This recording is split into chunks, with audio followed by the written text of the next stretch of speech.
যেদিন বাড়িতে বাজার একদম থাকবে না, এমনকি মাছ মাংস ডিমও নেই, সেদিন এই রেসিপিটা একবার বানিয়ে দেখো। গরম গরম ভাতের সাথে আর কিচ্ছুটি লাগবে না। বেশ খানিকটা ছোলা ভিজিয়ে দিয়েছিলাম। এই ভিজানো ছোলা দিয়ে ধোঁকা বানিয়ে তার ডালনা করব। একদম এই নতুন ধরনের রেসিপিটা একবার অবশ্যই ট্রাই করো। এখানে আমি 200 গ্রাম মতো ছোলা ভিজিয়েছিলাম। সেটা আমি 4 কোয়া রসুন আর 2টো কাঁচা লঙ্কা দিয়ে পেস্ট করে নিলাম। এবার 1 টেবিল স্পুন রিফাইন্ড অয়েল এই টিফিন বক্সের গায়ে খুব ভালোভাবে মাখিয়ে নিচ্ছি। এবার আগে থেকে যে ছোলার পেস্টটা করে রেখেছিলাম সেটা খুব ভালোভাবে বক্সের মধ্যে এইভাবে ছড়িয়ে দেবো। চাইলে তোমরা ঘিও মাখিয়ে নিতে পারো। এই তেল অথবা ঘি টিফিন বক্সের গায়ে খুব ভালোভাবে মাখিয়ে নেবে, যাতে যখন ধোঁকাটা ভাপানো হয়ে যাবে খুব সুন্দর টিফিন বক্স থেকে বেরিয়ে আসবে। এই যে দেখো, টিফিন বক্সের মধ্যে খুব সুন্দরভাবে আমার ছোলাটা রাখা হয়ে গেছে। এরপর কড়াতে 1 কাপ জল দিয়ে টিফিন বক্সটা রাখলাম, চাপা দিয়ে মিনিট 15 এটাকে আমি ফুটিয়ে নেব। 15 মিনিটে ভাপে ধোঁকাটা সেদ্ধ হয়ে যাবে। তারপর ঠান্ডা হলে তবেই কিন্তু টিফিন বক্সটা খুলবো। তাহলে চলো ঠান্ডা হওয়ার পরে দেখি ধোঁকাটা কত সুন্দর সেট হয়েছে। টিফিন বক্সটা এইভাবে উল্টে নিলাম। এরপর ছুরির সাহায্যে পছন্দ মতো শেপে কেটে নিও। এই ছোলার ধোঁকার সবচেয়ে সুবিধে যেটা হলো, এটা ছাঁকা তেলে ভাজতে হয় না, মানে খুব বেশি তেল লাগে না। তো দেখো, আমি এরকম ছোটো ছোটো টুকরো করে কেটে নিচ্ছি। এবার চলো বাকি রান্নাটা করে ফেলি। কড়াতে আমি 2 টেবিল স্পুন রিফাইন্ড অয়েল দিলাম। এবার ধোঁকাগুলো দিয়ে লো ফ্লেমে এপিট ওপিট করে লাল লাল করে ভেজে নিচ্ছি। আমি তো তোমাদের আগেই বললাম, এটা ভাজতে কিন্তু খুব বেশি তেল লাগে না।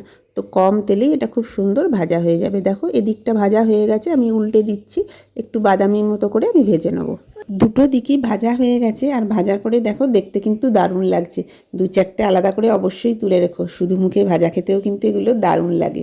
সব কটা ধোঁকা আমার একবারে ভাজা হয়নি, তাই আমি দুবারে ভেজে নিলাম। এরপর 1 টেবিল স্পুন সর্ষের তেল গরম করে টুকরো করে কেটে রাখা আলুগুলো ভেজে নেব। বাদামি করে আলুগুলো ভাজা হয়ে গেলে আলুগুলো তুলে নিচ্ছি। ওই তেলেই আমি 1 টিস্পুন জিরে ফোড়ন দিয়ে দিলাম।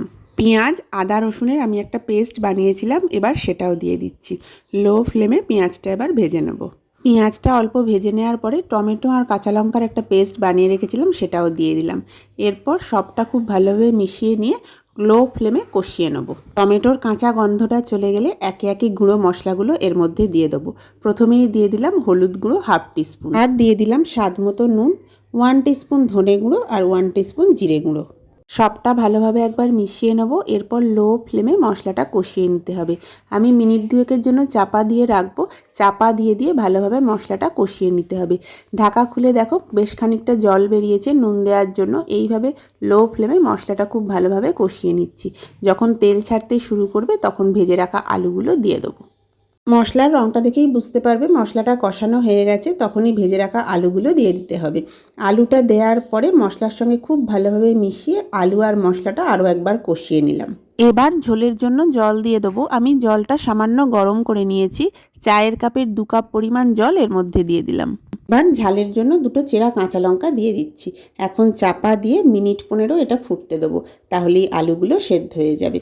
মিনিট 15 পরে আমি ঢাকা খুলে দেখে নিচ্ছি। দেখো, গ্রেভিটা অনেকটাই কমে এসেছে, আলুগুলোও খুব ভালোভাবে সেদ্ধ হয়ে গেছে। এরপর ভেজে রাখা ধোঁকাগুলো এখনই দিয়ে দিচ্ছি।